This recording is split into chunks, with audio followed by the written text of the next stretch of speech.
Hi guys, Kimberly Loving here.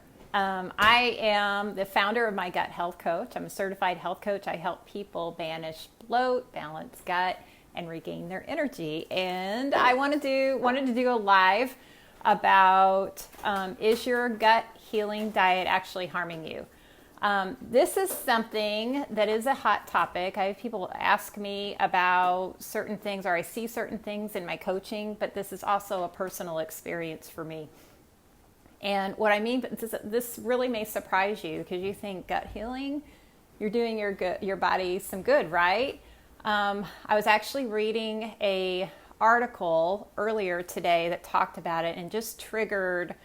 The article was real brief, but it triggered some things, made me remember some things that I have struggled with in the past and also clients have struggled with in the past. So the number one thing that a gut healing, specifically elimination diet, so that's what I want to address. It doesn't mean that you shouldn't do it, but stay till the end of the video. It's about having the right mindset about it. So number one would be eating disorders. And when you are doing an elimination diet, there's a lot of people do them for different reasons. If you're doing it because you have a true allergy or you have, some kind of autoimmune thing that you're trying to heal from, that's different. You need to avoid it. What you need to be aware of is it can increase fear and anxiety around those foods.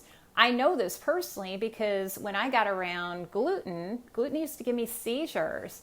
I would be in the bathroom for several days. I had psoriasis, all kinds of icky issues associated with eating gluten. But I can eat it now. I don't eat it every day because I don't think it's a healthy choice, but it's a choice is the big thing. It's a choice. And my body, your body has the ability to heal. So remember that. So when you're doing it some kind of an elimination diet, rather than coming from it from a place of fear, which is going to cause more symptoms because of the anxiety that it produces in the body, and I'll talk about that in a second more, come from it from a place of healing, that you are doing something, you're eliminating it now, but you're doing it from a place of healing.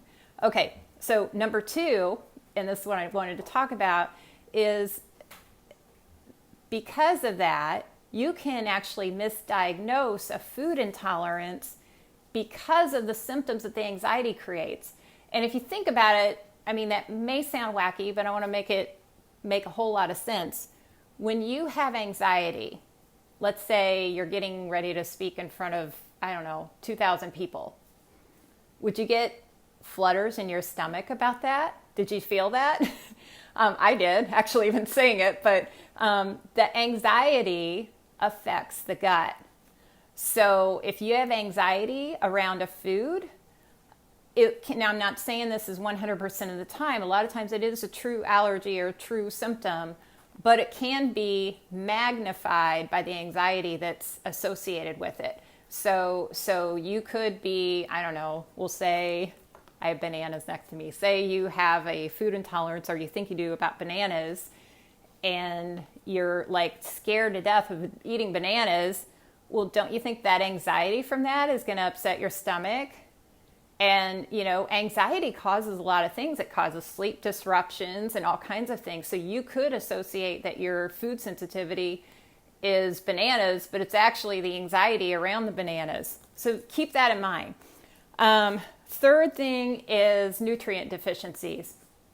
So I had a case that somebody that came to me years ago, probably 2011, that came to one of my courses, and she was doing the same diet that our family was doing, except that she stayed in, there was like an intense elimination in the first few weeks of it, but the intention is to get back on the foods like fairly quickly. You work through it and, figure things out. I was able to navigate it pretty well. That's why I do what I do now. But she stayed there. She didn't know where to go. She was kind of frozen. It happens a lot. So she's not the only case. This was just extreme. She stayed on the same elimination diet, eating about 4 foods for 2.5 years. do you think maybe, I mean, she had a lot of anxiety about food, which was understandable.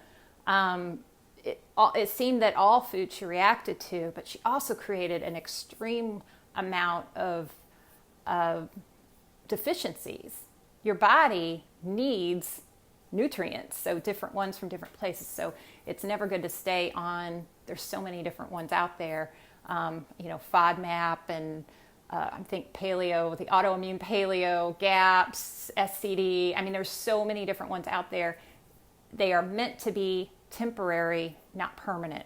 So remember that. And my own story is I ate grain-free for a long, long, long time. It served me well.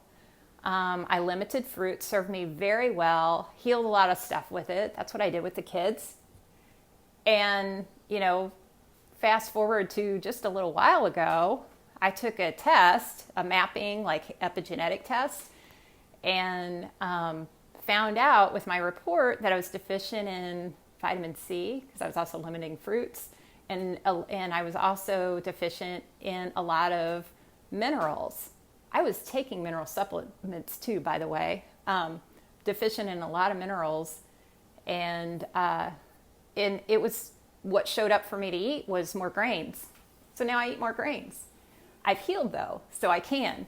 So that's kind of that was an aha for me, that we weren't meant to eat the same way forever.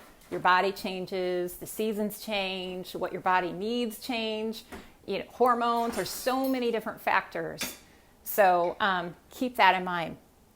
So that's my tips. If you are interested in finding out more about that mapping thing, just shoot a comment or shoot me a message, and I'll send you some info on that. And I also have a 3-day jumpstart coming up.